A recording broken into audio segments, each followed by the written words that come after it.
A very good morning to you. If you've just tuned in to Morning Live, thank you so much for joining us. We are celebrating Women's Month and it's Women's Day tomorrow. And so naturally, we're looking at women in sport. Momentum has been hosting this conference and the summit for 3 years now. It's the Women Who Make Moves in Sport Summit. It's part of a greater campaign, hashtag She Owns Her Success. And that's been going for 7 years. And so we find ourselves out on a very, very chilly morning here at the Gordon Institute of Business Science in Illovo in Johannesburg, and we're breaking down the codes, the silent codes that shape and sometimes perhaps even stall women's success, and that's success in general, but also particularly in the world of sports. So joining me this morning, we have Nontokozo Madonsela. She is the Chief Marketing Officer at Momentum Metropolitan Holdings, and yes, we try not to shake. Yes, We've been talking about that. We're ready for coffee. I know. I mean, I'm so excited about the theme that you have this year, because it's such a, I think, a poignant one.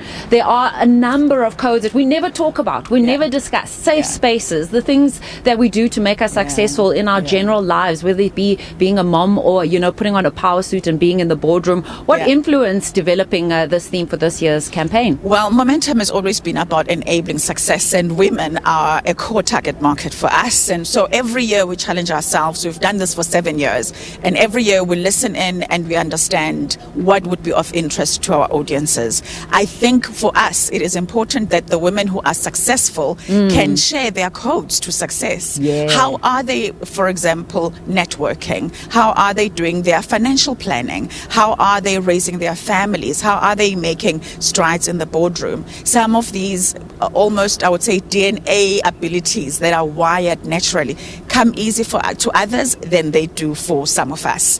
So we want to just learn together. What they are. Yeah. We actually have to have these conversations before we realize, oh, this is what I did that led to that, which is why I am where I am at the end of the day. It's going to be a 2-day conference. You're going to be discussing so many things. You have powerful speakers and thought leaders. Just share with us what people can expect or what others that are not attending can look forward to in future events, perhaps. So we wanted to just invite our top performing athletes who are representing our country and our provinces on global stages and nationally doing the most. So we thought it would be great for them to, for example, learn about AI. How can they use AI tools to make more money and to build their brands? We are discussing reputational issues. We can never have a reputational conversation enough, because you never know what sits around the corner that might be a challenge that an athlete is going to deal with. We are also talking about legal understanding, terms and conditions, so that people can have the confidence to understand what they are entitled to and what they should be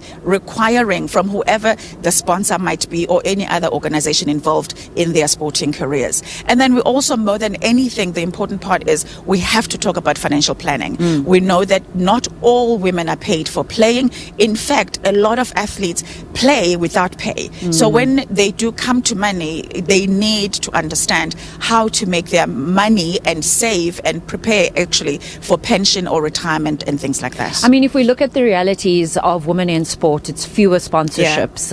As you mentioned, many of them are working part-time, playing part-time, studying as well. They really often don't receive stipends or even a full-time salary. That's the reality in Africa. It's starting to change globally and abroad, particularly in Europe. But we also have to have very tough, realistic conversations. I've been chatting to a number of women throughout these preceding weeks. If I look back at my career, not many women were mentors for me. It was men, and then I had to be concerned about safe spaces within those conversations. Are we going to be tackling those issues? Many women have made it to the top levels, top echelons, and are able to make the decisions, but perhaps aren't doing that. Why do you think that is the case, and how do we start changing that? Well, I think just having access. I think for us, we've decided to bring about 130 athletes, top performing female athletes, to the campus today. They are giving us 2 full days of their time in the classroom. For me, that's an important step that shows that actually we've got top performing female athletes who are wanting to learn, who are wanting the tools, who are wanting to get coached. It's just there aren't that many opportunities that present themselves like what we have. The second part is we are bringing the top coaches to the room, including Prof. Anita Elpese, who's partnered with us for 3 years from Harvard, who teaches naturally top performing athletes in a global stage. So for me, I think we need to change the gaps and close the gaps by talking and raising the fact that this is concerning, but also by taking advantage of some of the tools that are available that not many people know how to leverage. How do you think we're going to start changing and closing the pay gap, realistically speaking? Well, that's why we're here to talk about other ways of making money, other ways of finding revenue streams. And I think for me, what is important is a top performing athlete should not have to hustle for money because they should be focusing on their performance. But the sporting ecosystem is what it is. So we're not necessarily going to be able to challenge the status quo and change the status quo now. We are raising the flag and raising the conversation. And we are really encouraged to see that there are many corporate South African brands that are starting to offer good contracts for female athletes. What Momentum can do is to teach the women how to see themselves as brands and how to make money off the field and how to make sure that whilst they are in the field and playing, that they are thinking smarter and wiser about their careers. But the conversation is definitely far from being done. I suppose it's also, we're preaching to the converted here because you've already been making and taking those steps towards having these conversations, changing the status quo as well. Are there plans in future to bring on board other corporates that have the power to start changing the narrative and making sure that women actually start earning what they should be earning when it comes to sport?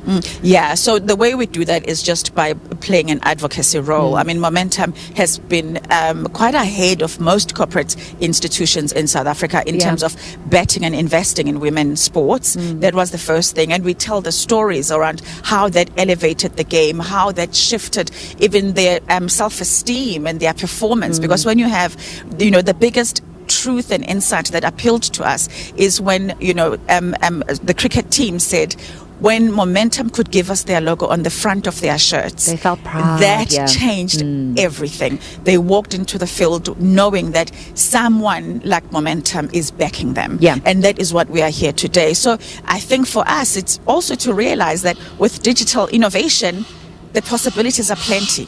Thank you so much for chatting to us. We're going to bring you back in a short while because you've got an exciting announcement to make, and we've been chatting to Nontokozo Madonsela. She is the Group Chief Marketing Officer at Momentum Metropolitan Holdings. We're just chatting about the realities of what it means to be a woman in sports in South Africa. We'll be chatting to former Olympian and now she's a commentator and broadcaster, Alyssa Connolly. She's going to join us a little bit later. If I reflect upon my role and my position in sports, in women, as a woman in sports rather in South Africa, it was the mentors that came around me, and we have to have that conversation. One of those mentors helped bring this entire event together, so perhaps I'll share some of that later. But you got to stay with us on the show. We are out at Gibbs in Illovo in Johannesburg, South Africa, and we're talking about the Women Who Make Moves in Sports Summit. We'll see you in a very short while.